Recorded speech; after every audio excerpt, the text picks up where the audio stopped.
Quem poderia dar uma palavrinha do último encontro? Ou uma contribuição? O que foi que a gente viu no último encontro? Que te tocou, que te chamou a atenção? E partilhar com os nossos irmãos e irmãs que hoje estão aqui pela primeira vez. Quem pode dar uma palavrinha? Como foi o último encontro nosso? É preocupante. Mas alguma coisa da gente lembrar do último encontro. O último encontro tratou com o Evangelho, buscai primeiro o reino de Deus e tudo vos será acrescentado. E a sua justiça, e tudo vos será acrescentado. E disso aí foi que nós falamos um pouquinho aqui. Falamos sobre a graça. Muito bem. Graça santificante, a graça que nós recebemos no batismo. A importância. A importância. E nós falamos, nós dialogamos de forma a respeito do texto bíblico. Em cada um de nós a gente falou a parte que mais nos tocou. A parte que cada um que chamou a atenção de cada um. E o reino de Deus é o próprio Cristo. É o próprio Cristo no meio de nós. Exatamente. A importância do batismo, os dons que são recebidos. Muito bem. Buscar primeiro o reino de Deus é a gente buscar primeiro a Cristo, colocar Cristo como centro da nossa vida. E tudo mais vem como festa. Muito bem. No Evangelho passado, Jesus colocava a busca pelo reino de Deus como prioridade, mesmo entre as nossas necessidades mais básicas. Ele disse para a gente não se preocupar com o que comer, com o que beber, nem com o que vestir. Antes, primeiro, devemos nos preocupar com o reino de Deus. Para que a gente entenda a gravidade do que é buscar o reino de Deus. Quando eu falo gravidade, eu estou me referindo a uma questão de responsabilidade nossa. Existe uma coisa que a gente precisa ter pela nossa vida espiritual, que é a responsabilidade de fazer a escolha do caminho que nós queremos permanecer por toda a eternidade. Então, nosso Senhor é radical ao ponto de dizer, olha, não vem primeiro nem o comer, nem o beber, nem o vestir. Primeiro vem a graça de Deus, que é o reino de Deus. O reino de Deus está entre vós, querendo dizer, a sua pessoa, a sua graça está no nosso meio. Hoje vamos dar continuidade ao tema da graça, porque é muito vasto. Para que vocês entendam, existe uma teologia da graça. Então não é uma coisa que a gente vê em um encontro, 2 encontros e já conseguiu compreender tudo. Mas a gente vai fazer ainda o exercício da leitura, um pouco desse exercício orante dessa leitura que nós acabamos de ouvir.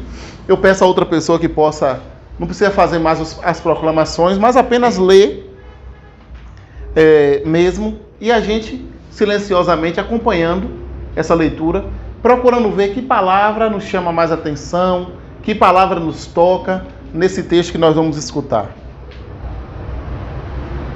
Eu sou a videira verdadeira e o meu pai é o agricultor. Todo ramo que em mim não dá fruto, ele o corta. E todo ramo que dá fruto, ele o limpa, para que dê mais fruto ainda.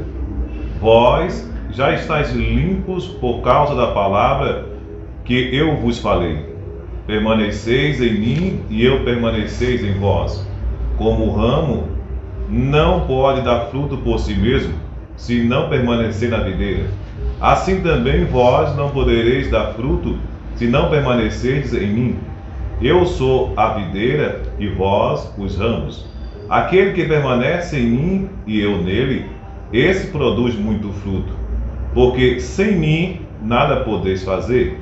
Quem não permanecer em mim será lançado fora como um ramo e secará. Tais ramos são recolhidos, lançados no fogo e queimados. Se permanecerdes em mim e minhas palavras permanecerem em vós, pedis o que quiserdes e vos será dado. Nisto meu Pai é glorificado, que deis muito fruto e vos torneis meus discípulos. Vamos ver o contexto dessa palavra. Jesus está aqui, não está diante simplesmente de uma multidão. Jesus está diante dos íntimos. daqueles que fazem uma experiência pessoal com ele. Aqui não é um momento em que Jesus está pregando para aquelas pessoas que vão comer pão, mas ele está falando com aqueles que convivem com ele, que comem junto com ele. Existia dois tipos de ensino, pelo que a gente consegue perceber na evangelização, no jeito de conduzir a pregação que Nosso Senhor fazia. Existia a pregação ampla para atingir a multidão, mas de vez por outra um apóstolo, um discípulo perguntava ao Senhor: nos explica essa parábola, né? Se apareceu pelo menos um caso desse ou dois, é porque teve muito mais. Para não ficar de fora, então o evangelista coloca que os apóstolos perguntavam: o que é que significa isso? Ou então, por que nós não conseguimos expulsar esse demônio? Então havia um ensino um ensino que era próprio para os apóstolos, para aqueles discípulos que estavam mais avançados, porque depois quem daria continuidade na evangelização seriam eles. Então nada mais natural de que eles passassem por uma formação mais densa, algo que fosse mais, com certeza, com mais momentos de espiritualidade, com mais retiros espirituais, com vigílias. Aqui aquilo que a gente faz hoje, imagina o próprio Cristo, como ele não fazia com os seus, né? Quantos até não dizem: mas Senhor, mais uma vigília hoje? Não, tem que vigiar e orar para não cair em tentação. Veja que a prática da vigília que o nosso Senhor era antes do Monte das Oliveiras. Porque os apóstolos entenderam que eles tinham que ficar um pouco mais afastados e Jesus foi um pouco mais à frente. Quando ele volta, estava todo mundo o quê? Dormindo. Vocês não conseguem vigiar comigo 1 hora?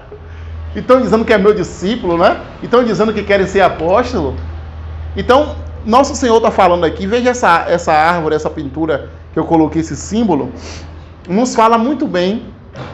E no nosso contexto, que dizer no texto dos homens ontem, no nosso contexto, a gente não está acostumado a ouvir falar de videira, né? Porque aqui a gente fala muito de pé de coisa, pé de manga, pé de uva, pé de chuchu. A gente não fala coqueiro, cajueiro, laranjeira, né? Então, Nosso Senhor está falando do pé de uva. A videira é um pé de uva. Às vezes a gente vê assim, tem palavras que a gente passa por cima, mas a gente não pode passar, tem que entender bem. A videira, para quem já viu um pé de uva, falando na nossa linguagem aqui, sabe que ele é parecido com o pé de chuchu mesmo, né? Cheio de ramos. Eu tive a oportunidade de ver um de perto na casa de Everaldo, que Everaldo tem um pezinho lá de uva. E tem um momento que eles têm que podar, porque se não podar no momento certo, ela não produz. E Nosso Senhor deixa isso aqui evidenciado. Olha, eu sou a verdadeira videira e meu pai é o agricultor. Quem é que vai fazer a poda? É o pai. Todo ramo que em mim não dá fruto, ele o corta. E todo ramo que dá fruto, o que é que ele faz? Limpa. Esse limpa aqui, em outra tradução, é poda. Aquilo que ainda não é do agrado de Deus, mesmo sendo um bom ramo, um ramo unido ao tronco, Deus vai lá e... isso aqui não me pertence.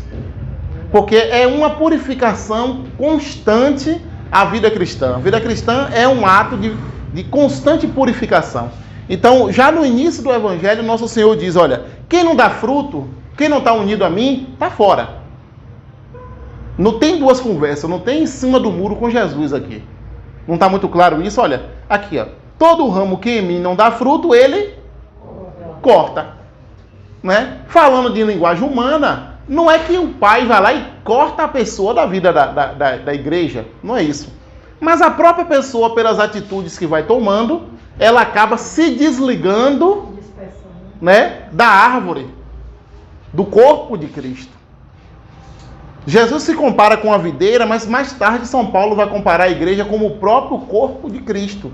Todo aquele que é batizado e batizada, agora é incorporado ao corpo místico de Cristo.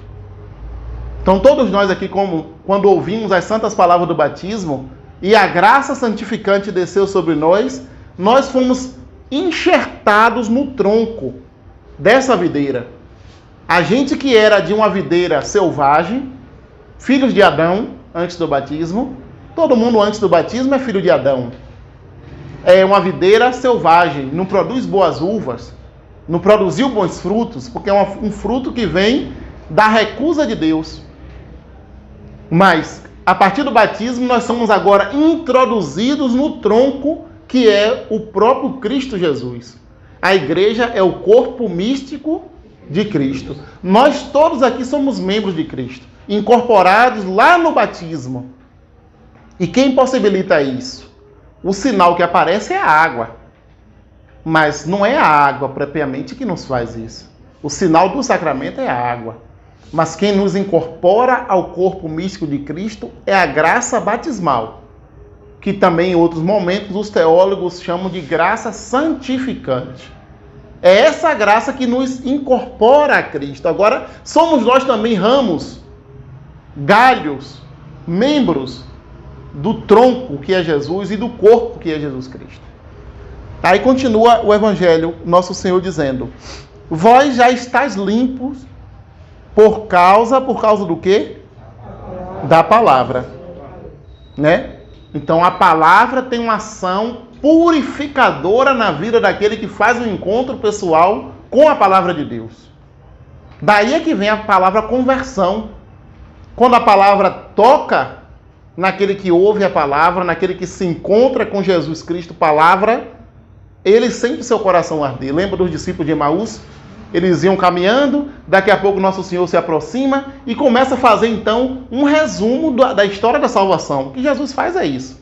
Ele começa lá de Gênesis até aquele momento da crucificação. Olha como vocês têm cabeça dura, vocês não sabem que o Filho de Deus tinha que passar por isso e aquilo outro. E aí, aqueles dois que estavam acompanhando, podia ser um homem ou uma mulher também, a Bíblia não fala disso, talvez foi um casal, disse, mas quando ele falava não ardia o nosso coração? Tá vendo? Arder não tem a ver com fogo, ardência tem a ver com fogo, com queimar. Então quer dizer que a palavra também nos purifica. São Jerônimo tinha uma crença muito grande de que a palavra nos purificava.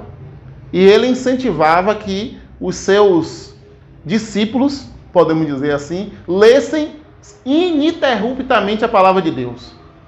Só parasse para as necessidades básicas. Eles eram monges, viviam no deserto, podiam fazer isso. Mas eles só paravam para as necessidades mais básicas possível, de tanto ler, interpretar e meditar a palavra de Deus.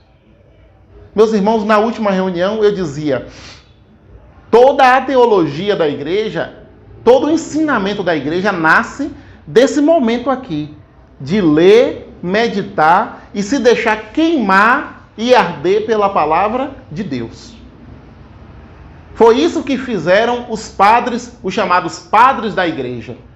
Não é só um padre que celebra a missa. Esses padres da igreja são os grandes mestres, os grandes sábios da igreja. Santo Agostinho, São Jerônimo, Santo Irineu, todos os padres que pegavam a palavra de Deus e se debruçavam sobre ela a vida inteira.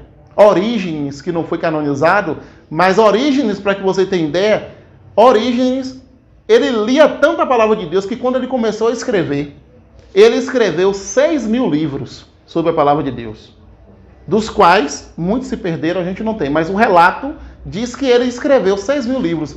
Ele conseguia ditar para 5 pessoas ao mesmo tempo 5 livros diferentes. Ele não escrevia a próprio punho, ele dizia a cada um que estava ali um livro diferente. Isso aqui, hoje em dia se fala de lenda, mas isso é milagre, isso é graça, né? Isso é graça. E a prova é que os escritos de Orígenes chegaram e ensinam a igreja até hoje. Santo Agostinho escreveu mais do que pode caber aqui dentro dessa sala. E olha que começou com mais de 30 anos. Provavelmente nem dormia aquele homem para poder escrever tanto. Ele foi o fundador dessa teologia da graça. Se hoje a gente pode falar da graça de Deus, a gente deve muito a Santo Agostinho, que escreveu 2 tratados sobre a graça. Vamos aqui ainda no próximo versículo. Nosso Senhor nos diz assim: permanecei em mim e eu permanecerei em vós. Uma frase curta, mas somente isso aqui nos assusta. Porque é uma condicional. Permanece em mim, que eu permaneço em ti. Se você permanecer em mim, eu permanecerei em ti. Se você não permanecer em mim, Jesus vai permanecer? Não vai. Hoje, porque a gente é muito sentimental, tem medo de falar, e diz, não pode falar não, porque vai ofender, as pessoas vão ficar com medo. Mas nosso Senhor é sempre claro na sua mensagem. Quem está comigo, está salvo. Quem não está comigo, está cortado. Olha aqui o Evangelho dizendo. Né? Não é para que a gente julgar A, B, C, nem D. Mas apenas dizendo assim, quem está comigo e quem não está comigo. E nosso Senhor disse, quem permanece comigo, eu permaneço com ele. E Jesus permanecendo conosco, ele é a nossa própria salvação. Segue nosso Senhor falando, como o ramo não pode dar fruto por si mesmo, nem um galho solto pode dar fruto, né? Se não permanece na videira, assim também vós não podereis dar fruto se não permanecerdes em mim. Olha, meus irmãos, muitas vezes nós queremos fazer as coisas de Deus à revelia, sabe? A gente mesmo que quer fazer, a gente mesmo que quer preparar.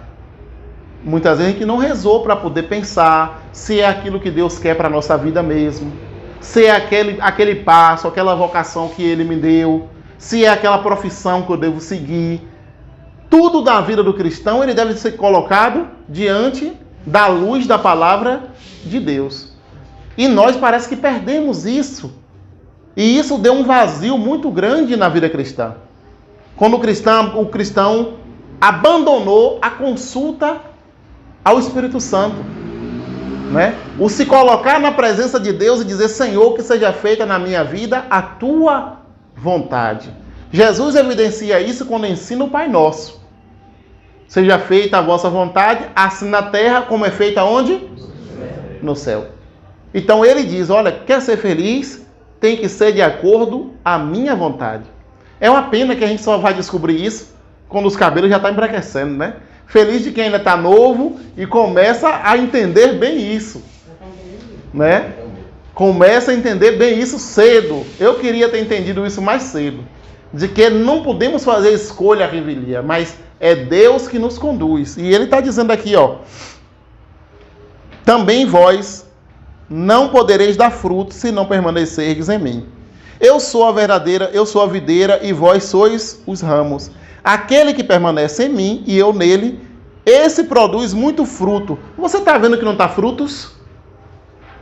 Não poderia ser frutos? A tradução não está errada aí. Por que é fruto e não frutos? Porque Jesus está falando de uma única coisa aqui. Ele não está falando de várias coisas. Ele está dando um ensinamento por detrás dessa videira. Veja que a gente tem que pedir a Deus a graça do entendimento dessa palavra. Por que o Senhor não fala frutos e fala fruto? Aqui, ó. Porque sem mim nada podeis fazer. Tem uma frase linda de Santa Teresinha. Ela diz assim, tudo é graça. Tudo é graça.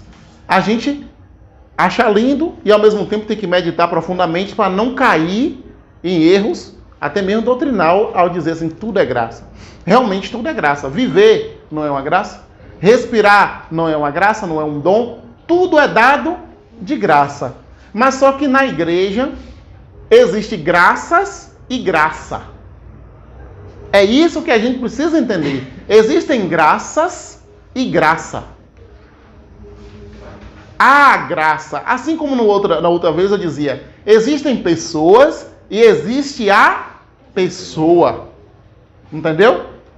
Existe como eu, os gordinhos, e existe o gordinho, aquele que é o destacado. Não é os outros, não, é esse aí. Então existe uma graça que ela é maior do que todas essas outras graças. E nosso Senhor evidencia isso quando diz, olha, sem mim nada podeis fazer. É essa graça que Jesus está falando. Não é o dom ou o carisma da oração, muitas vezes, do milagre. Não é o dom da profecia, o carisma da profecia. Não é. Tudo isso são graças. E São Paulo vai dizer isso mais tarde. Existe uma abundância de graça na igreja e dons. Tem uns que foram feitos para profetizar, outros foram feitos para interpretar, outros foram feitos para orar em línguas. Mas tudo isso é graça, são graças de Deus. Essas são chamadas graças atuais. As graças atuais, nós vamos ver aí no texto, são graças para esse momento aqui e agora. Se você estiver entendendo o que eu estou falando, e eu entendendo o que eu mesmo estou falando, é uma graça. Porque aqui são conteúdos espirituais. Então é preciso uma graça para que a gente entenda a palavra de Deus. Para que a gente possa viver essa palavra. Nosso Senhor continua dizendo: quem não permanecer, e ele é insistente nisso, você percebeu isso? O verbo permanecer, como vem toda hora. Quem não permanecer em mim será lançado fora como um ramo e secará. Tais ramos são recolhidos, lançados no fogo e queimados. Nosso Senhor nunca omitiu a sua doutrina, meus irmãos. Jesus sempre fala claro. Existem caminhos, mas eu sou o caminho. Existem muitos, mas eu sou o caminho, né? Se permanecerdes, olha o verbo de novo, em mim e minhas palavras permanecerem em vós, pedi o que quiserdes e vos será dado. Olha aqui, por que tem vezes que a gente pede coisa a Deus e não alcança? Porque me parece que tem hora que a gente está afastado de Deus. E a gente pede, implora, arranha o joelho todo, mas a graça não vem. Parece que tem algo que não está ligado, parece que o ramo está desconectado do tronco. E aí, aquilo que a gente está mandando a mensagem não está batendo feedback. O Senhor não está sabendo o que é. Não está ligado, não está unido. Então, olha aqui, ó, se permaneceres aonde? Na minha palavra, pedi o que quiserdes e vos será dado. Jesus disse, olha, se tiver fé, essa montanha, pede aí que ela se joga lá. Se tiver fé, manda essa árvore aqui se arrancar e plantar ali. Ele chegou diante de uma figueira, não tinha fruto nenhum, ele disse, pode secar, daqui agora você não dá fruto nenhum mais. E quantos santos e santas também disseram isso? Um milagre que Dom Bosco fez foi impressionante.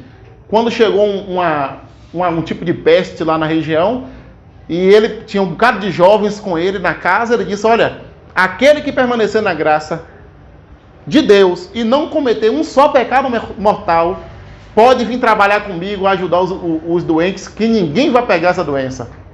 E de fato, todos os jovens que foram com Dom Bosco cuidar dos doentes, caíam na rua, eu não lembro que doença era, meu Deus. E caía na rua e tinha que queimar roupa quando a pessoa morria. Era tão grave a doença que tinha que queimar a roupa. Para você ter ideia. Mas ninguém pegou. Foi um dos primeiros milagres que Dom Bosco fez. Mas era preciso que tivesse na graça. Nisto meu Pai é glorificado. Nisto em quê? Naqueles que vivem na palavra de Deus, naqueles que permanecem unidos a Cristo. Nisto o quê? Tem um sujeito aqui, né? Tem um objeto aqui. Nisto o quê? Nisto meu Pai é glorificado. Aí Jesus vai dizer agora muito mais claro, que deis muito fruto. Quando a gente dá muito fruto, não frutos, mas fruto, o Pai é glorificado. Por que ele é glorificado? Porque o fruto que nós estamos dando não é nosso, é fruto de Deus. É graça de Deus. Quando a gente é capaz de evangelizar, de falar de Jesus, de dizer uma palavra a alguém na nossa casa, de colocar nosso joelho diante de Deus, de se manter fiel, de romper com muitas amizades e muitas vezes pode nos levar para o mal, né? Isso tudo é fruto da graça de Deus. E Deus ali, ó, de olho. Ele diz lá no profeta Isaías o seguinte, que a ovelha magra, doente, ele carrega no ombro, mas a gorda ele vigia para que não se perca. Ou seja, aquela pessoa, aquele cristão, aquela cristã que está na graça de Deus, Deus vigia, Deus zela por essa pessoa. Por isso que aquilo que ela pede, nós vamos entender lá na frente por que aquilo que quem está na graça pede é atendido. Se for para a salvação da pessoa. Não vá pensar também que é tudo que a pessoa no estado de graça pede, que nosso Senhor vai dar, né? Se for para contribuir para o bem daqueles que amam a Deus. Por isso que São Paulo diz, tudo concorre para o bem daqueles que amam a Deus. Só quem ama a Deus é quem está unido a Cristo. Quem está desunido de Cristo não ama a Deus. Como é que pode amar a Deus fora do corpo de Cristo? Mais tarde vamos aprofundar um pouco esse tema. Então o nosso Senhor diz, olha, Ele é glorificado quando a gente dá fruto e quando a gente se torna discípulo de quem? De Jesus. Quando vos tornais meus discípulos. Veja, meus irmãos e minhas irmãs, Jesus estava falando para a nata e Ele ainda disse que tinha gente que não era discípulo dele. Porque aqui, ó, quando vos torneis meus discípulos. Então ainda tinha pessoa daquela que ainda não era discípulo do Senhor. E assim acontece nos dias de hoje. Muitos ainda são aqueles que até participam da igreja, mas não estão no discipulado. Que o fruto do discipulado é o coração que arde e a gente volta correndo para dizer àqueles que não viram Jesus ressuscitado ainda. Então, há uma coisa estranha quando o nosso coração arde para de arder e a gente fica quietinho. Tem alguma coisa estranha aí. Né? Parece que a gente não deu lugar à graça de Deus. Agora, com essa visão que a gente teve do Evangelho, vamos ler mais uma vez e vamos procurar perceber a palavra que o Espírito Santo nos dá para guardar. Eu não vou perguntar qual palavra te toca, porque a gente tem um texto aqui para dar uma olhada, certo? Mas eu gostaria que você sentisse da parte de Deus que palavra Ele te dá hoje. E não fosse dormir hoje sem rezar com essa palavra. Senhor, por que me deste essa palavra? Eu questionar e dizer, Senhor, por que o Senhor me deu? Por que o Senhor me escolheu com essa palavra? Lembre que Jesus nos diz, não foram vós que me escolheste, mas fui eu que vos escolhi a vós. Né? Eu sou a verdadeira videira e meu Pai é o agricultor. Todo ramo que em mim não dá fruto, Ele o corta. E todo ramo que dá fruto, Ele o limpa, para que dê mais fruto ainda. Vós já estáis limpos por causa da palavra que eu vos falei. Permanecei em mim, e eu permanecerei em vós. Como o ramo não pode dar fruto por si mesmo, se não permanecer na videira, assim também vós não podereis dar fruto, se não permanecerdes em mim. Eu sou a videira e vós os ramos. Alguém continua aí, por favor. Eu fiquei com a garganta um pouco seca. Aquele que permanece em mim e eu nele, esse produz muito fruto, porque sem mim nada podeis. Quem não permanecer em mim será lançado fora como um ramo que secará. Tais ramos serão recolhidos, lançados no fogo e queimados. Se permanecerdes em mim, e minhas palavras, permanecerei em vós. Pedi o que quiserdes, e vos será dado. Nisto meu Pai é glorificado, que deis muito fruto, e vos torneis meus discípulos. Então, não sei se já aconteceu com você, mas eu espero que o Espírito tenha te dado uma palavra aí.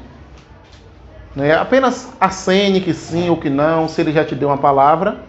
Se não, retome de novo a leitura dessa palavra mais meditada, com mais cuidado, contando algumas palavras que aparecem várias vezes. São verbos, olha, o verbo permanecer aparece quantas vezes? E ele aparece em vários contextos. Tá vendo? O que é que significa? Será que eu permaneço? Será que eu estou permanecendo? Gregório de Matos era um poeta terrível que tinha aqui na Bahia. Mas ele escreveu um poema interessante. Ele disse que a única coisa que permanecia era a instabilidade do homem. O homem era tão instável que a única coisa permanente que existia era a instabilidade.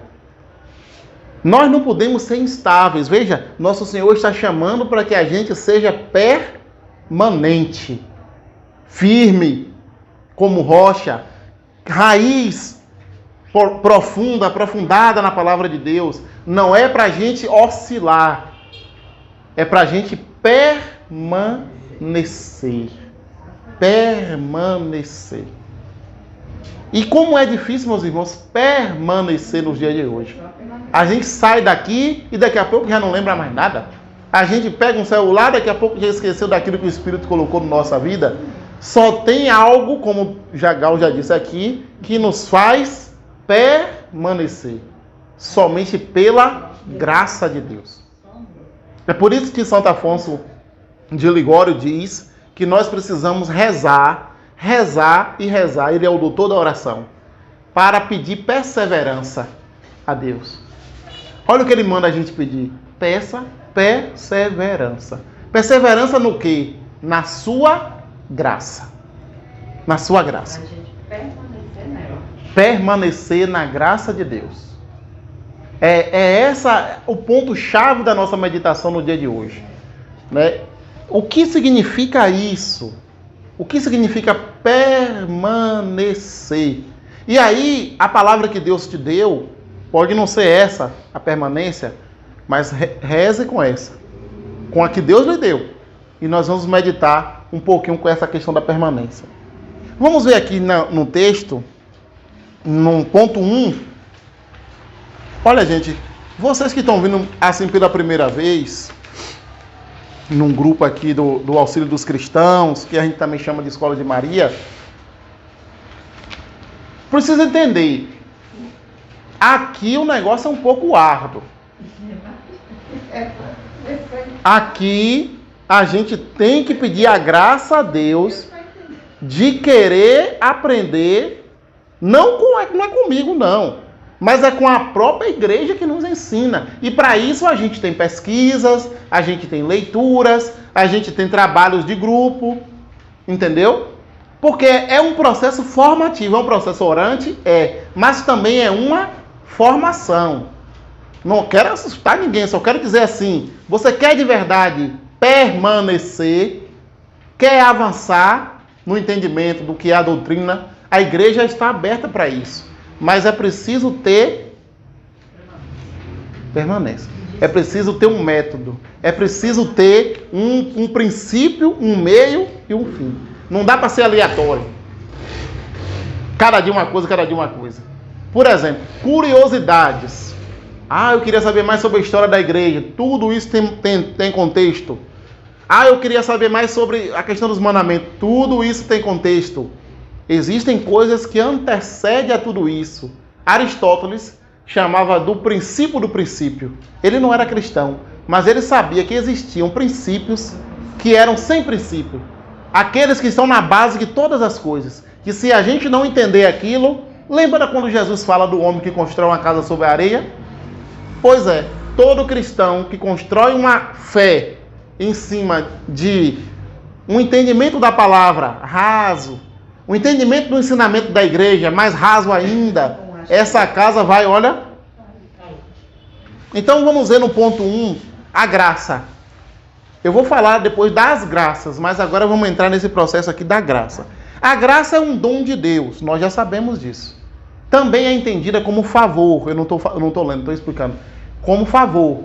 O que é a graça? A graça é aquilo que a gente faz de graça com uma pessoa, né? Você não cobrou nada.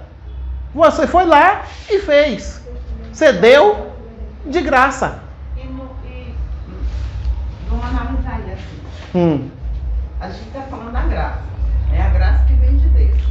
É a gente fazer um favor e a gente se sentir, ao invés do outro, vamos dizer assim, no nosso contexto, ao invés do outro se sentir gratificado, quem se sente somos nós. Somos nós. Por ter feito. Por ter feito. É um sentimento diferente que só quando a gente está na graça de Deus para poder sentir. É um dom de Deus, dom gratuito, como tudo que temos e dele nos vem. Nós a recebemos não por nossos méritos, mas pelos de Jesus Cristo, nosso Redentor. Pelo pecado original, o homem perdeu o dom da graça santificante. Eita, chegou. Quando nós fomos criados, ainda no paraíso, o primeiro homem e a primeira mulher, ou os homens e as mulheres, aí a teologia que vai explicar, não somos nós. Deus criou o homem no estado de graça. Por que diz assim, façamos o homem a nossa imagem e semelhança? É porque a gente parece com Deus? Não, tem nada a ver. É a graça, a vida divina. Adão e Eva, vamos pegar os dois, né? Que é o que está na Bíblia. Adão e Eva foram criados imagem e semelhança de Deus. Eles foram criados na graça de Deus. Somente uma outra pessoa foi criada dessa forma, que é Maria Santíssima. Por isso que o anjo diz: Ave gratia plena, Dominus tecum. Ave cheia de graça, o Senhor é contigo. Cheia, olha, ele não diz assim, graciosa. Tem um pouquinho, ele disse plena, derramando. Sabe quando você bota um prato de mingau que começa a derramar pelas bordas do prato? Né? Derramando, plena de graça. A tradução para o português da Ave Maria ficou faltando isso. Cheio é bem pequeno perto de pleno. Pleno é aquilo que transborda. E Adão e Eva foram também criados transbordando, ou seja, já pela borda. Adão e Eva foram criados filhos de Deus. A gente vai começar lá do início a entender. Adão foi criado filho de Deus. O único filho legítimo por natureza é Jesus Cristo. É o verbo de Deus encarnado. Mas Adão, Deus concedeu a Adão e a Eva a vida da graça. O que é a vida da graça, meus irmãos? É a vida divina. A mesma vida de Deus. A mesma vida que Deus vive. Não é a natureza de Deus. A vida de Deus. Entendeu? Ninguém vai se tornar Deus aqui, não. Isso aí é panteísmo. Isso aí quem fala disso são o pessoal aí do hinduísmo, outras religiões. Nós falamos que nós vivemos a vida divina. Adão foi criado deificado. Olha que palavra difícil. Deificado. Dei é Deus, em latim. Então, Adão e Eva foram criados semelhantes a Deus. Eles tinham neles a mesma vida de Deus. E aí a gente olha assim, acha que aquilo durou muito, mas aquilo durou pouco. Porque a liberdade que Deus deu era a escolha em permanecer, olha o verbo de novo, ou cair ou sair da graça. E acredita-se até mesmo, não sei, não posso dizer com propriedade sobre isso, mas acredita-se que o prazo que Adão levou e Eva na graça foi pouco, ninguém sabe nem se durou um dia. Na graça de Deus. Mas eles foram criados na graça de Deus. O que é que tinha eles? Aqui vamos ver aqui no ponto 2. Quem pode ler o ponto 2? No princípio do mundo, Deus havia dado esta vida sobrenatural, vida na graça, a Adão e Eva, que pelo pecado a perderam. Cristo foi o restaurador. Por ele, e só por ele, os homens se salvam. Pelo sacrifício da cruz, porque o seu sacrifício foi o sacrifício perfeito, absoluto, pleno, universal, para todos. Olha que coisa formidável, né? Pleno. Olha, Adão, como já disse, e Eva foram criados em estado de graça. Eles não morreriam, meus irmãos, eles não passariam pela morte. Eles tinham o dom da ciência infusa. Por que Adão? Adão deu o nome de todas as coisas, né? Adão tinha a ciência infusa. O homem foi criado com a inteligência não angélica, porque a inteligência dos anjos sempre foi maior do que a dos homens. Mas Adão, pela graça que ele possuía, Adão e Eva, eles estavam acima dos anjos, mesmo tendo corpo, carne, como a gente tem. Eles estavam acima dos anjos, porque enquanto os anjos tinham a vida espiritual pura, Adão e Eva tinham a vida divina. Eles continuavam sendo homem e mulher, mas eles viviam já a mesma vida que Deus vive. Você consegue pensar sobre isso? É uma coisa tão grande que a gente tem que pedir a Deus a graça de entender. Como é que alguém não é Deus, mas vive a mesma vida de Deus? E perde isso sabendo que vai perder. O que é mais impressionante é que Adão, ele tinha uma inteligência e uma ciência infusa tão grande que ele sabia que a escolha que ele estava fazendo era uma escolha permanente. Era uma escolha definitiva. O passo que ele estava dando em não observar, não vou dizer que fruta, o que foi que aconteceu, mas em não observar o único mandamento que Deus lhe deu. Ele tinha plena consciência, não é assim, tadinho de Adão, né? Não estudou, não sabia nada, coitadinho. Você está totalmente enganado, no mundo não tem ninguém como foi Adão e Eva. Não há, pela inteligência profunda que eles tinham. Profunda. Eles tinham conhecimento, ciência verdadeira daquilo que eles estavam para escolher. O que aconteceu também com os anjos. Os anjos não foram criados já inadmissíveis, ou seja, já dentro de uma graça permanente. Os anjos foram criados, segundo a teologia nos ensina, para fazer também uma escolha. Tanto é que existem anjos e demônios. Porque uns permaneceram na graça, olha permanecer aí, e outros saíram da graça. Optaram por sair da graça. Como sozinhos eles não queriam ficar no pecado, vieram aqui para a terra para poder tentar também os homens e as mulheres a caírem também no mesmo que eles tinham caído. Disse, bom, a gente não vai ficar sozinho, vamos levar mais um. Chegou em Eva, daqui a pouco chegou em Adão, caíram. E aí Adão diz a palavra que foi expulso do paraíso. Não entenda paraíso como lugar físico, entenda como estado. Era a graça. O paraíso era a graça de Deus. O paraíso era a graça de Deus. Agora, condenado e relegado a viver em plena... A única coisa que ele fazia era penitência. Segundo os santos místicos, ele disse que Adão e Eva faziam muita penitência pelo pecado que eles cometeram. Mas aqui nós não vamos aprofundar nessa questão. Eles receberam uma promessa ainda antes de saírem lá do paraíso. Um dia nascerá um filho, da qual a mulher pisará na cabeça da serpente, né? E ele vai redimir a humanidade. Redimir é comprar, pagar a dívida. Redentor é aquele que olha quem está devendo, volta e paga a dívida daquele escravo, para que aquele escravo seja livre. Então a humanidade passou de Adão até a vinda de Cristo, na graça ou na desgraça? Como é que a humanidade estava? Na desgraça. Des quer dizer fora, né? Desgraça. Estávamos desgraçados, porque perdemos a graça de Deus. Assim também todo homem, toda mulher que nasce antes do batismo, Ave Maria, como é que fala isso de uma criancinha pequena? É aquilo que a igreja nos ensina. Eles não estão na graça. E quem não está unido está separado. Não é verdade? Quem não está unido pelo batismo está separado. Então a importância de um primeiro banho, se for possível, batizar logo, né? Eu não sei como é que a pessoa diz assim, vamos deixar crescer aí, porque aí a gente vê o que é que ele quer, mas não é bem por aí, porque o batismo não é para dizer a fé que ele vai ter simplesmente. O batismo lhe confere a graça santificante que lhe faz filho e filha de Deus. Filha e filha de Deus.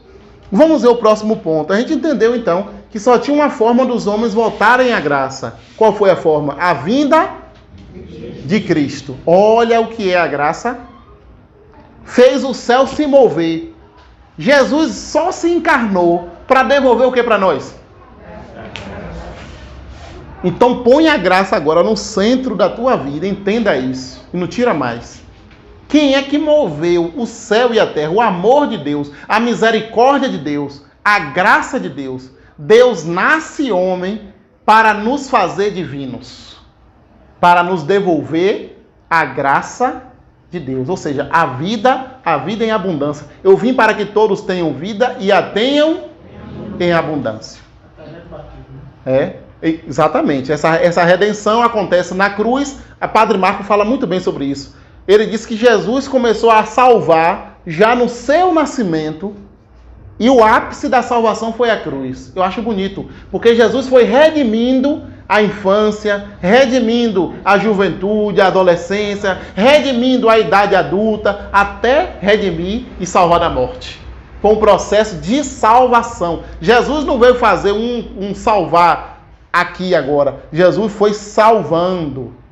Significa que a humanidade pode ser salva, pode buscar ser salva não, pode buscar salvação em todas as fases da vida. E interessante, mais ainda, é saber que Jesus santificou o trabalho.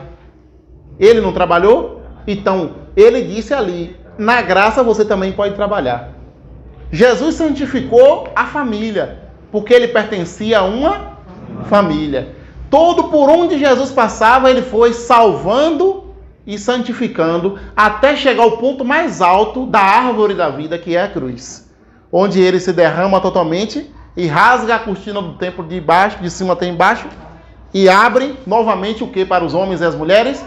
A graça de Deus, a graça da filiação, a graça de se tornar filhos e filhas de Deus. Gente, isso é lindo. E não tem por que a gente não querer viver por isso. Isso a gente já ouviu milhares de vezes os padres falar, mas a gente não parou para poder dizer assim, o que é isso mesmo? O que é que significa isso? Olha, isso é o motivo dos sacramentos, isso é o motivo da missa, isso é o motivo de todas as coisas que você vê na igreja. Tudo concorre para o bem daqueles que amam a Deus. Vamos ver o próximo ponto. A graça é o meio para atingir nosso fim último, o céu. Só pela graça podemos atingi-lo. É preciso ter a vida sobrenatural para alcançar uma salvação. É preciso estar vivo pela graça para atingir a plenitude da vida, o céu. Olha, é preciso estar vivo pela graça. Ora, quem não está na graça, segundo o catecismo, não está vivo. É um cadáver espiritual. Aquele que não permanece na graça de Deus é um cadáver espiritual. Não é? Ele está vivo fisicamente, mas espiritualmente ele não está. Por quê? Porque o homem é composto, Aristóteles já dizia isso. Olha o cara que não era nem cristão. Dizia, o homem é a unidade substancial entre corpo e alma. O homem tem alma, a mulher tem alma. E onde é que a graça habita? Onde é que a graça é derramada? No corpo ou na alma? Na alma. Então, aqueles que não estão em estado espiritual de graça, eles estão no estado mortal. Por isso que vem o nome do pecado mortal. O pecado que mata, que arranca, que dizima a graça de Deus. Permanecendo em nós aquilo que os teólogos nos ensinam, a igreja nos ensina, permanece em nós duas coisas: a fé e a esperança. Quando nós somos batizados, nós recebemos 3 virtudes teologais, virtudes que vêm diretamente de Deus: a fé, a esperança e a caridade, que é o amor incondicional. A gente falou disso da outra vez, não foi? O amor que não é de sentimento, não é sentimentalismo, é o amor racional. É um modo de amar que eu não preciso nem saber o nome para poder perdoar e para poder amar. O amor que Cristo nos propõe. Mas quando a gente é ferido pelo mal, pelo pecado, nós abrimos mão do amor permanente de Deus, do amor ágape de Deus, para viver apenas pela fé e pela esperança. Somente essas duas coisas são capazes, se a gente ir abrindo o coração a Deus, de nos trazer de novo para o tronco, para nos unir à graça de Deus, a verdadeira videira. Vamos ver esse próximo ponto. É pela graça que somos unidos a Cristo e em Cristo, unidos aos outros membros do seu corpo místico. A graça é a seiva, o sangue que nos liga à cabeça, comunicando-nos a vida divina. Gente, que coisa bonita. A graça é a seiva. Você pega uma árvore, você sabe que ela está viva, porque ela tem uma coisinha que sai dela, né? Na gente é sangue, mas nela é a seiva. Aquela seiva circula todo aquele tronco. É ela que dá vida àquelas folhas, que leva o fruto a se desenvolver, né? Aqui também comparou com o sangue da cabeça, quer dizer, o sangue de Cristo circula no seu corpo. Quem é o corpo de Cristo? A igreja. Somos nós, os seus membros, a sua comunidade. A comunidade é o corpo místico de Cristo. Então, aqueles que estão na graça de Deus estão agora vivendo do sangue de Cristo. O sangue de Cristo corre nas nossas veias. E mais do que um sangue, corre nas nossas veias a vida divina, a seiva divina. Aquilo que nos faz semelhantes a Deus. A graça é a participação da vida divina. Então, nesse primeiro momento, a gente conheceu um pouco do que é a graça. Eu vou deixar a graça atual para falar depois. Quando você vê aqui na frente, ó, segundo encontro, pode ser que esse encontro dure vários encontros, né? Porque a gente não vai poder ver tudo num dia e a gente tem que se aprofundando. Então vamos pular aqui agora para a graça santificante, para ver um pouco da teologia dessa graça. E depois a gente vê um pouco da graça atual. Vocês mesmos depois em casa dá uma olhada sobre a graça atual. E no próximo encontro a gente trabalha um pouco sobre essa questão da graça atual. Número... Tem um vídeo, exatamente. Número 13. Quem pode ler esse ponto 13? A graça santificante é o resumo da doutrina cristã. É a razão de ter se encontrado o Filho de Deus, encarnado o Filho de Deus. É a razão de ter padecido Jesus Cristo, nosso Senhor. A graça é o fruto precioso do seu sangue. É o fruto da sua ressurreição. A graça é a nova vida em Deus. Ela nos faz participantes de sua própria vida divina. A graça é a semente germinante da vida eterna e da glória eterna. Muito bem. Vem um bocado de coisa, me perdoa os erros de digitação. Às vezes ali no trabalho a gente vai digitando alguma coisa, mas aqui é um resumo. Esse primeiro ponto, olha. A graça santificante é o resumo da doutrina cristã. Não estou falando de dogma. Observe, o dogma da Santíssima Trindade, o dogma da encarnação, nada disso. Aqui está falando de doutrina enquanto prática, enquanto vida cristã. A graça é o resumo. A graça é o motivo das outras coisas acontecerem. Gente, isso para pastoral, para quem está em grupos, é importantíssimo entender que não é pelo fato da coisa em si estar acontecendo, mas o que mais importa é somente o quê? A graça. Para quem está conduzindo e para quem está sendo conduzido naquele encontro, naquele momento. Se qualquer encontro da igreja acontece separado desse entendimento de que aquelas pessoas estão caminhando para a graça de Deus, como diz o canto, somos um povo que alegre vai, marchando dia a dia ao encontro do Pai. Em estado de quê? De graça. Fora da graça não se caminha em direção ao Pai. Então, veja só. No 13, a graça santificante é o resumo da doutrina cristã, é a razão de ter se encarnado o Filho de Deus. Por quê, gente? Graça também é sinônimo de misericórdia. Para a gente não fechar aqui o entendimento. Graça é sinônimo de misericórdia, graça é sinônimo de amor, amor divino, né? Somente pela misericórdia e pelo amor, Deus fez o que fez. De dizer, olha, nós criamos essas criaturas para nós, para o céu. A Lumen Gentium do Concílio Vaticano II nos diz assim, a nossa primeira vocação é a santidade. Nós temos uma vocação universal que é uma vocação à santidade. Sede santo como o vosso Pai que está no céu é santo. E só tem uma coisa que nos santifica, a graça de Deus. Porque a graça, gente, é Deus mesmo agindo em nós. Não somos nós que fizemos nada, que fazemos nada. É Deus que age em nós. Por isso que São Paulo nos diz várias vezes, não sou eu quem vivo, mas é Cristo que vive em mim. Ou seja, não sou eu que prego, é Cristo que prega em mim. Não sou eu que rezo, é Cristo que reza em mim. E assim sucessivamente. Tudo aquilo que aqueles membros de pastoral, que aqueles membros da comunidade estão fazendo em prol de viver a graça de Deus, estão fazendo bem. Mas se fizer apenas numa intenção de vaidade, numa intenção de obrigação, numa intenção de que tem que fazer, porque se não fazer o mundo acaba, o padre me mata. Não, nada disso tem sentido, meus irmãos. Só tem sentido ir para a missa se for para viver na graça de Deus. É por isso que São Paulo fala, para mim basta a graça. Agora Entendeu o que é que está dizendo? Olha, isso aí foi providencial. Foi providencial essa citação, porque eu lembro quando São Paulo diz assim: na fome, na nudez, no perigo, apedrejado, jogado no chão, cuspido, e tudo isso somos mais que vencedores.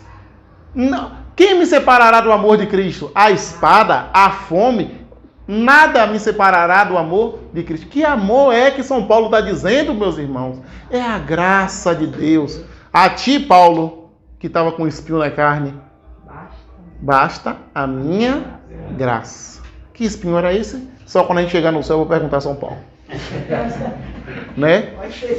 Tem um bocado de espinho que pode ter sido um só. Mas São Paulo rezou 3 vezes. Diz que um judeu nunca reza 3 vezes pedindo a mesma coisa, porque ele sabe que na primeira vez Deus já escutou.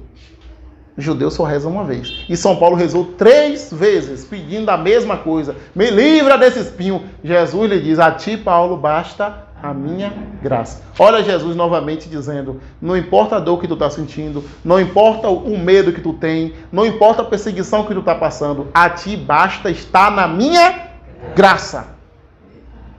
Frei Gilson gravou até uma música. Só tua graça me basta. É, exatamente, é. Me sustenta.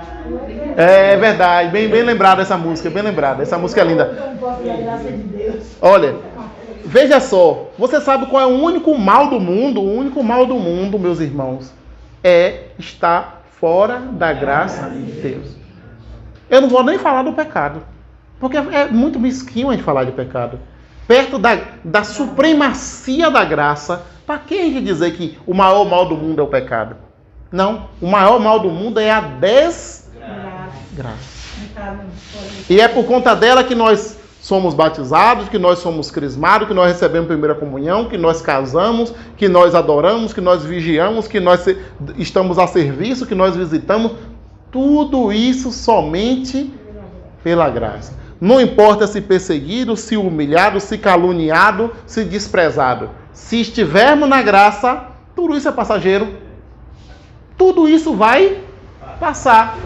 O que não vai passar é a desgraça de quem morre desgraçado. Porque será uma desgraça, Ô, gente, você não pensa que isso aqui é palavrão, não, é? O contexto aqui não é de uma topada que o cara dá e solta o nome, né? Ali é palavrão, mas aqui é fora da graça de Deus. Porque fora da graça de Deus é recusar a misericórdia. Padre Marco me chamou várias vezes já por conta da Escola de Maria. E ele sempre diz: Jutaí, fale da misericórdia, fale do amor. Eu digo: padre, mas a gente fala, mas você está falando pouco. Fale mais disso, fale mais da graça e da misericórdia, que isso tudo é muito maior do que penitência, do que pecado, do que tudo. E é verdade. Eu só fui descobrir isso quando eu queimei o juízo. Mas o padre está certo, né? Para que a gente falar do que é pequeno se a gente pode falar daquilo que é grande, né? Da grandeza do amor de Deus. Vamos ver o próximo ponto? A graça santificante é a instrução mais necessária para entender toda a doutrina cristã. Para entender o sacramento é preciso ter o mínimo conhecimento do que é a graça santificante. Olha isso aqui, meus irmãos. Isso aqui eu copiei de uma palestra que eu estava ouvindo de um padre. E eu queria poder botar para vocês, e se vocês entenderem, eu boto. Que é em espanhol essa pregação. E é claro, se a gente prestar bem atenção nas homilias, nós temos aqui um bom pregador. Padre Marco fala muito desse conteúdo aqui. Se você prestar atenção, repare bem que um dos temas principais da pregação do padre é misericórdia e graça. Repare. E ele chegou um dia lá e disse assim: olha, não é o que você faz que te leva para a graça, não. Ele pouco dia ele pregou sobre isso. Não, nada que você fizer, meu irmão, te leva para o céu. Nada. Porque o céu é de graça. Não é a gente que faz. Foi na Páscoa? Lembra disso? E ele falou, enfatizou mesmo, disse assim: porque o céu é de graça. Não somos nós que fazemos. Nada. Quem é que pode dizer assim: eu vou alcançar a graça de Deus? Ninguém. Quem é que pode aqui levantar e dizer: eu estou na graça de Deus? Ninguém. Porque a gente não sabe quando está. A gente sabe pela fé que recebemos no batismo. E qual é o outro momento se a gente pecar? Na confissão, no arrependimento profundo e na confissão. Mas se nossa confissão não for bem feita? A graça Deus dá de graça. Por isso que a gente tem que abrir o coração e sempre estar disposto a receber. Porque a gente não sabe se a gente está ou se a gente não. Perigo! Isso é um perigo. Porque a graça não te faz sentir arrepio. A graça não te faz sentir visão. Essa graça, a graça, não é graças. A graça não te faz ter visão. A graça não te faz andar por cima da água. É na realidade mesmo. Né? Olhe, graças, você consegue, você recebe de Deus a graça de curar uma pessoa, se Deus quiser, né? Você recebe a graça de profetizar. Quantas vezes o pessoal do grupo de oração aqui, olha, o Senhor me mostrou aqui uma pessoa que está vestida assim, tá, a situação é essa. Aquilo ali é uma graça atual, foi uma graça que ela recebeu. Não foi a graça. Se aquela pessoa que está conduzindo aquele momento tiver em pecado mortal, ela pode fazer aquilo também. Sabia disso? Porque Deus dá o dom, não é para ela. Aquela graça é uma graça para o outro. Não é para a pessoa. Então, existem coisas que a gente pode fazer grandiosas, mesmo estando em pecado mortal. Porque a graça de Deus é maior. Deus quer salvar. Deus quer salvar. Mas São Paulo nos lembra uma coisa: eu devo me preocupar com vocês sem esquecer de mim, para que vocês não entrem e eu fique no lado. São Paulo procura que São Paulo fala sobre isso. Quer dizer, ele tinha graças e graças, mas ele precisava permanecer na graça, para não ser que nem aquele homem que estava com a roupa estranha no banquete, né? Ei, tira esse daí, que esse aí não foi convidado, não. A gente falou disso no outro encontro. Então vamos ver o próximo ponto. 15, né? 15. Quando se coopera com a graça atual, o Espírito Santo passa a habitar em nossa alma. E então, possuímos a graça santificante, a presença permanente de Deus em nós. Olha o verbo aí. Olha, permanecer aí. Olha, se a pessoa que recebeu aquela graça da profecia, da orientação, do conselho, da sabedoria, mesmo estando em pecado, se ela permanecer ouvindo, sentindo, deixando Deus agir, ela vai entrar para a graça, porque ela vai passar por um processo de conversão. O que é se converter? Ela ia por aqui e agora está indo por aqui. Ela estava em pecado, até ajudava as pessoas, fazia pregações bonitas, mas não estava na graça. Mas aquelas pregações bonitas que ela fazia, aquelas orientações, também contribuía, porque o primeiro ouvido que ele escutava era o seu. Então aquilo foi entrando no coração dela e ela acabou se convertendo, pedindo perdão pelos seus pecados, e como um filho pródigo voltou para a casa do pai. A pessoa passou 50 anos pregando, mas ela recusa confessar os seus pecados. Que pregador formidável, levou várias pessoas a fazer experiência com Deus, pregadora também, mas ele não queria receber a graça sacramental. E aí, se ele, aquelas 50 anos de pregação não ajudou a ele a se converter, ele permanece na desgraça. Mas na verdade Deus não quer isso. Deus quer que a própria pregação que ele preparou, que ele se deteu, ajude ele e ela a fazer uma experiência com Deus. Aí a questão do livre-arbítrio da abertura. O livre-arbítrio, exatamente. É quando muitas pessoas dentro da própria igreja recusa os sacramentos. O que é que nos dá o sacramento? Catecismo da Igreja Católica, catecismo romano. Existe o catecismo atual, que é esse amarelinho aqui. Antes dele, existia o catecismo romano, e nesse aqui também está escrito: os sacramentos nos conferem a graça divina. Todos os sacramentos nos conferem ou cooperam para a graça divina. Meus irmãos, isso aqui é escandalizante, mas eu preciso dizer. Existem santos que só comungaram uma vez na vida. Não é a quantidade de comunhão que você faz que te leva para o céu. Padre Marcos já falou aí, e aí a pessoa fica assim: meu Deus, como é que o padre fala um negócio desse? Mas é pura verdade de fé. Não é a quantidade, mas a A qualidade só vai existir se você estiver na obediente das coisas que Deus lhe pedir. Ele passa para a segunda morada, para a terceira morada, para a quarta morada, quinta morada, até chegar na sétima morada. Nem todo santo é santo de sétima morada. Mas por que a sétima é importante? Porque é lá onde habita o Pai, o Filho e o Espírito Santo. Ora, meus irmãos e irmãs, onde Deus habita, como é o nome do lugar onde Deus habita? Céu. Você entendeu isso? Onde Deus habita é o céu. Se Deus habita dentro da tua alma, tu é o que dele?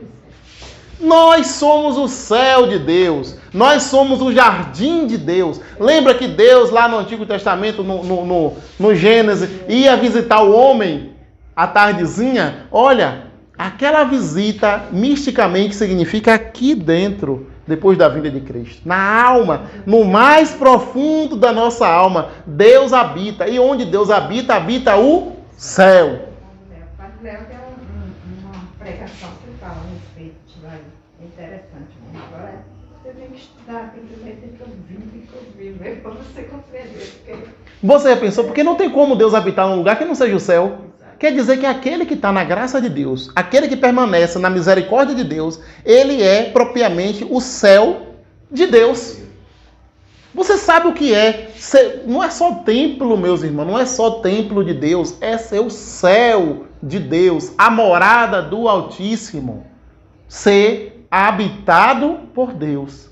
Os antigos cristãos chamavam isso de teóforos. Teóforos é aquele que são portadores de Deus.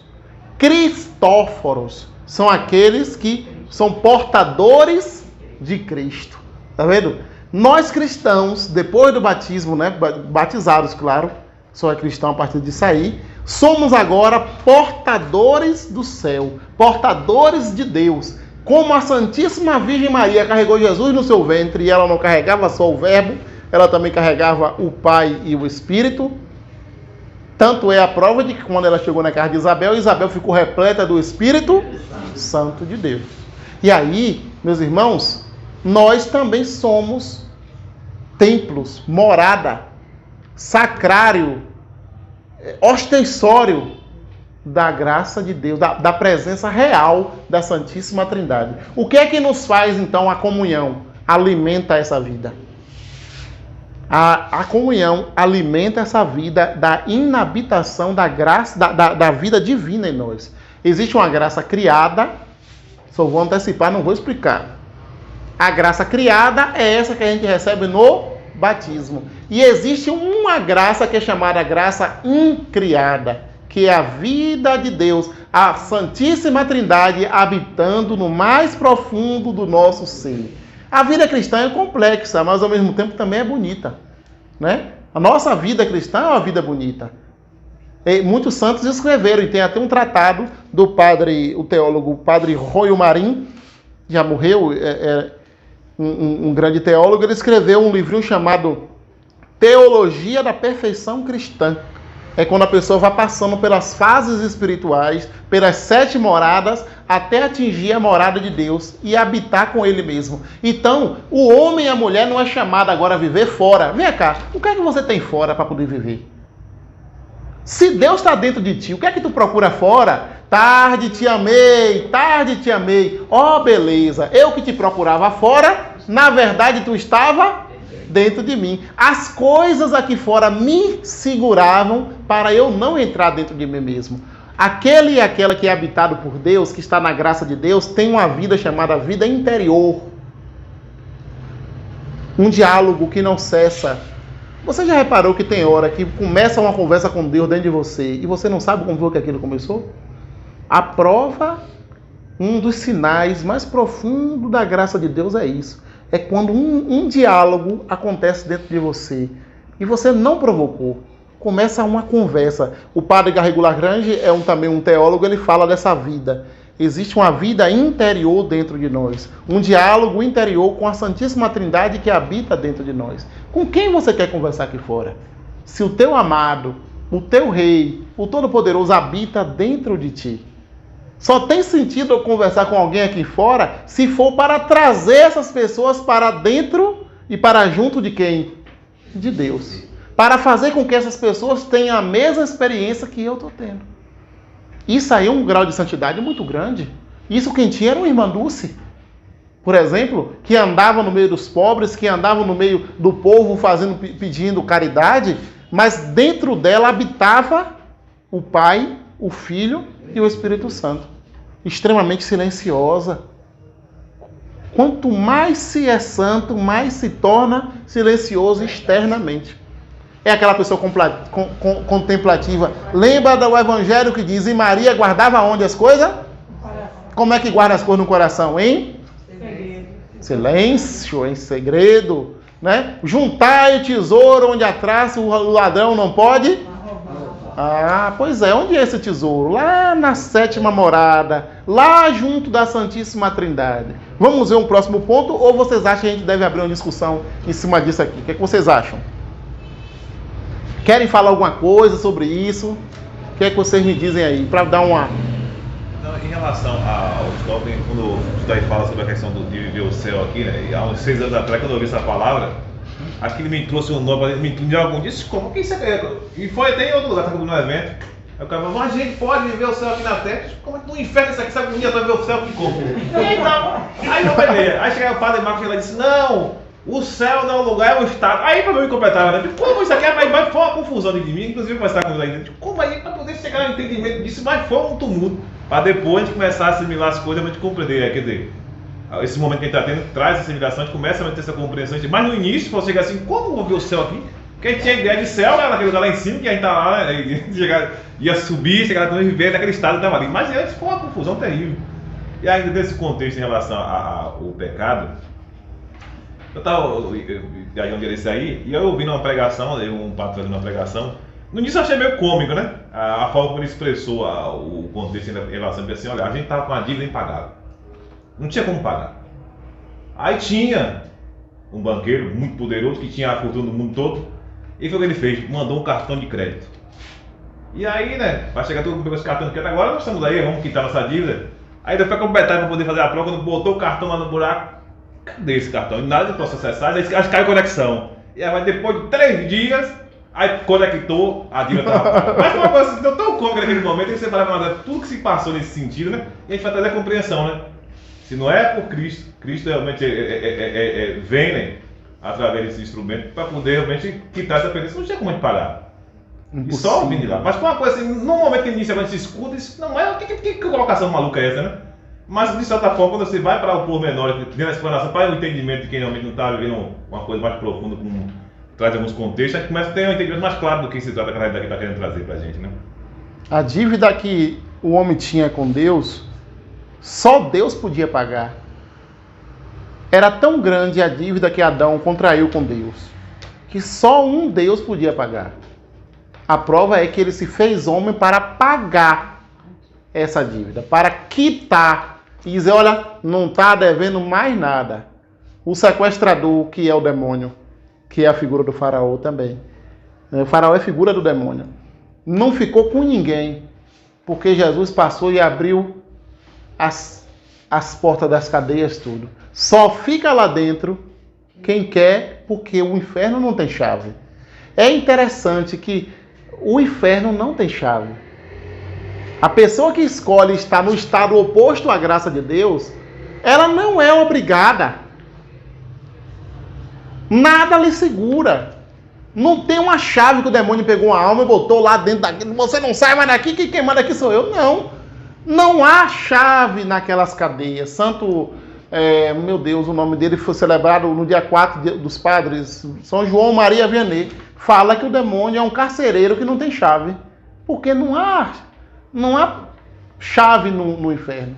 A pessoa está ali dentro de livre e espontânea vontade. Entendeu? Olha, vamos ver o próximo ponto e a gente finaliza. Pode? Eu achei interessante porque foi a parte que a gente está morto espiritualmente, mas a gente. Porque eu tenho muito medo de casar. Eu morro de medo. Só que, agora eu tô entendendo que às vezes a gente não tem que ter medo do corpo aqui, porque é muito pior a gente tá morto espiritualmente do que tá morto tipo aqui na terra, porque aqui na terra a gente morreu, acabou, e tipo espiritualmente a gente vai ter uma outra vida ainda, entendeu? Vai continuar uma vida. Interessante isso que Mari traz, né? É muito mais importante, a graça atual chegou no coração dela, para ela entender isso. É muito mais importante a vida espiritual, né? Olha, meus irmãos, como eu disse nesse instante, o maior mal é estar fora da graça de Deus, porque é um cadáver espiritual. A pessoa, ela faz o bem, ela prega, ela anuncia, mas só que falta a conexão.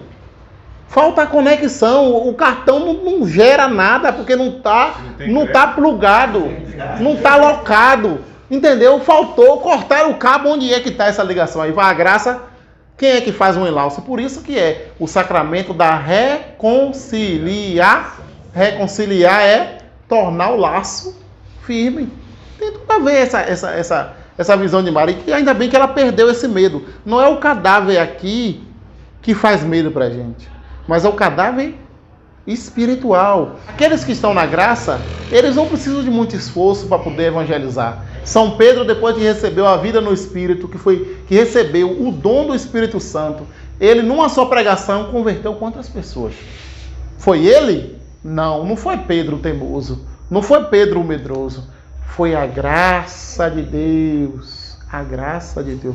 Primeiro ato que Jesus faz depois da ressurreição: ide dizer aos meus irmãos, meu Pai e vosso Pai, né? E depois ele chega para os apóstolos e sopra o quê?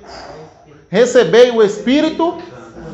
Recebei o Espírito Santo. Recebei a habitação da Santíssima Trindade no seio da tua alma. Gente, qual é o próximo ponto? 17, vamos. Sob a ação da graça, penetrada pelo Espírito Santo, nossa alma também recebe uma certa luz. Se pudéssemos ver a beleza de uma alma na graça de Deus, tombaríamos em êxtase. Olha, disse Leon Blois, né? Esse é um místico. Ele disse o seguinte: outro além dele, Santa Teresa falou, Santa Teresa de Ávila disse que se você e eu tivéssemos a oportunidade de ver uma alma em estado de graça, você se ajoelharia pensando que era Deus. Não, entenda a potência do que significa isso. Você não viu nem Deus, mas se você vê, se eu e você tivéssemos a oportunidade de ver a alma de quem está, de uma criancinha recém-batizada, ali não tem pecado nenhum, né? Até os 7 anos, 9 anos, ela não tem pecado nenhum. Contraído, feito.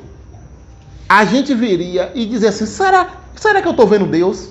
Porque é a imagem e semelhança de Deus. É o espelho nítido da Santíssima Trindade. A alma em estado de graça reflete não a si mesmo, mas ela reflete o Pai, o Filho e o Espírito Santo. Vamos ver o que o outro diz. São Vicente Ferrer.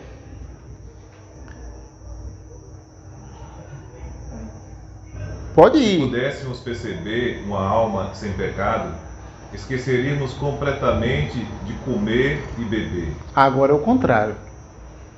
Olha, São Vicente Ferrer foi um dos maiores pregadores. Ele tinha um milagre impressionante. Ele falava baixo, mas quem estivesse lá na matriz podia escutar a voz dele. Ele não... era um milagre impressionante que ele tinha. Ele falava baixo, mas todo mundo ao entorno podia ver. E olha o que ele diz: se a gente visse o estado miserável que se encontra, né? Alguém, uma alma, um pecador, aquele que está longe por escolha, não porque Deus quer. Não se esqueça disso, porque a misericórdia de Deus é para todos. Aqueles que estão afastados de Deus, se a gente visse uma alma dessa, a gente esqueceria de comer e de beber, porque dizia: Senhor, agora eu vou viver só de jejum e oração, porque eu não quero ficar que nem ela.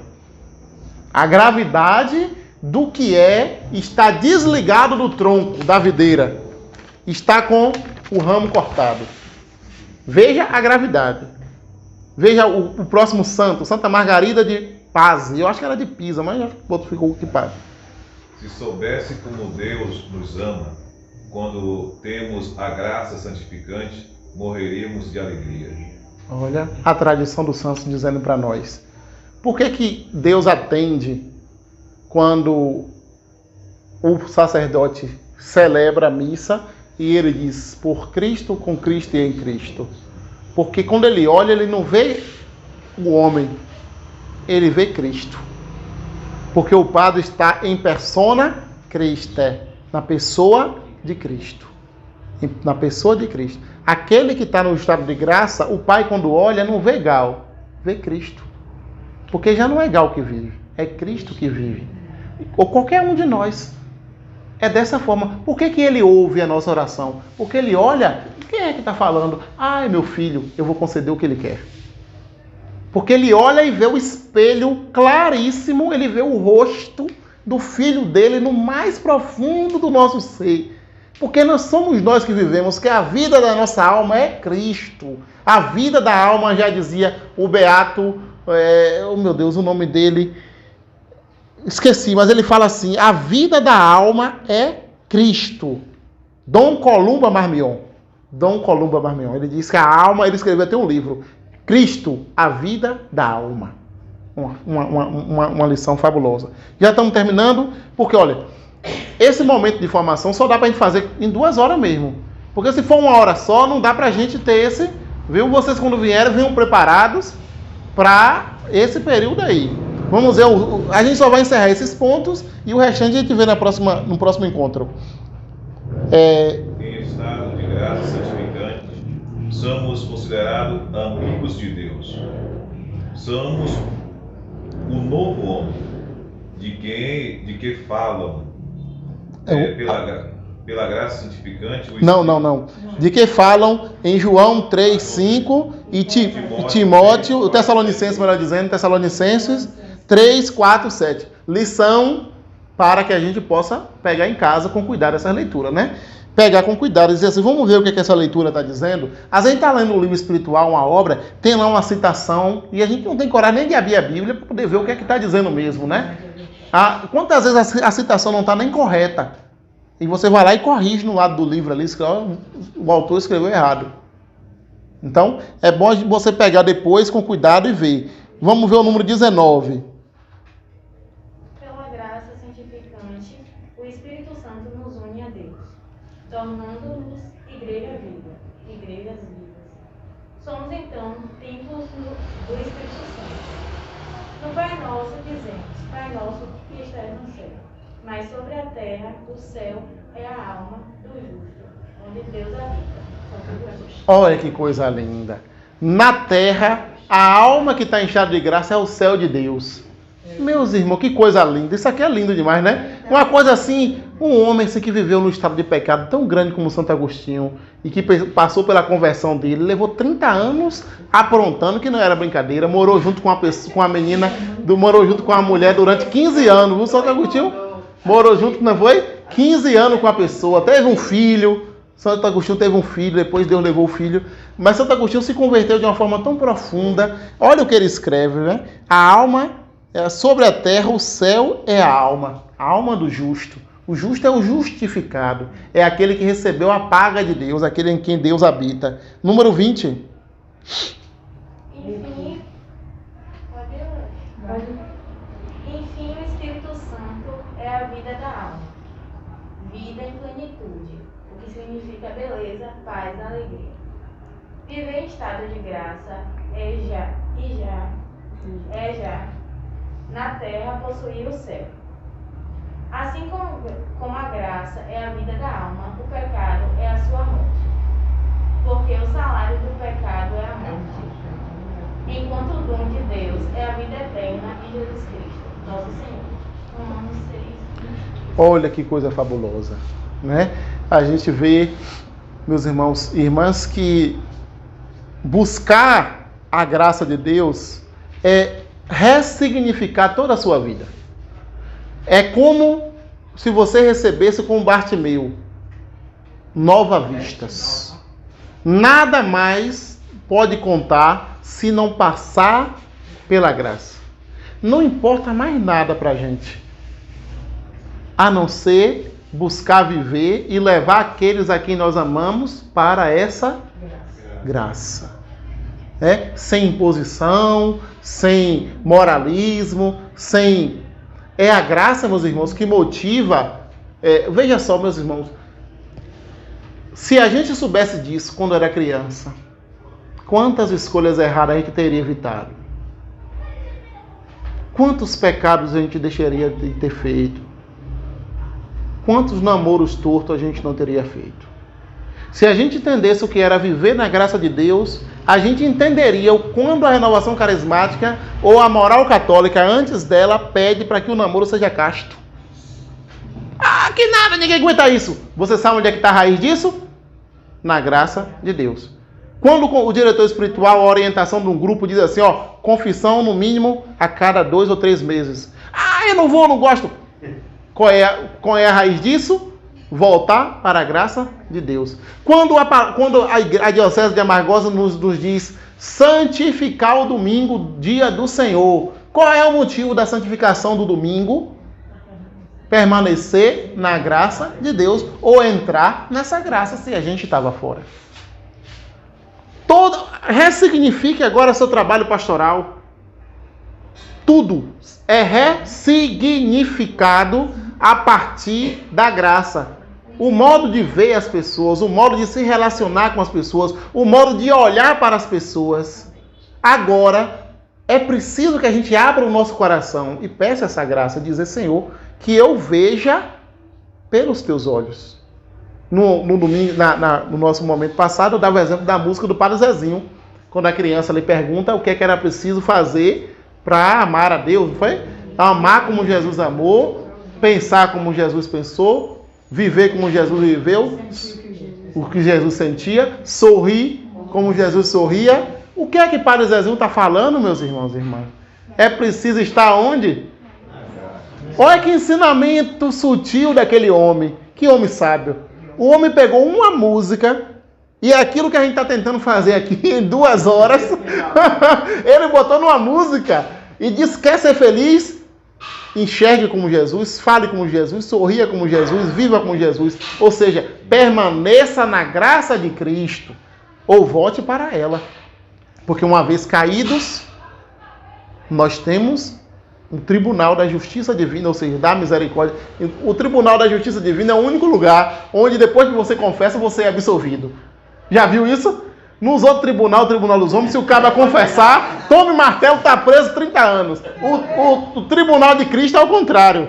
Você confessa, ele diz assim: eu te absolvo em nome do Pai, do Filho e do Espírito Santo. Que coisa bonita, né? Você abre o coração, rasga mesmo, o padre chega e fica com o olho desse tamanho em cima de você. Misericórdia, estava esse pecado todo. Claro que ele não fala pra gente, mas depois você sai dali renovado. A palavra é essa, é uma nova criatura. Você foi batizado de novo, vamos dizer. Sai o peso. Né? Você faz. Tem uma coisa que era para o padre fazer e não faz, que é dar a penitência.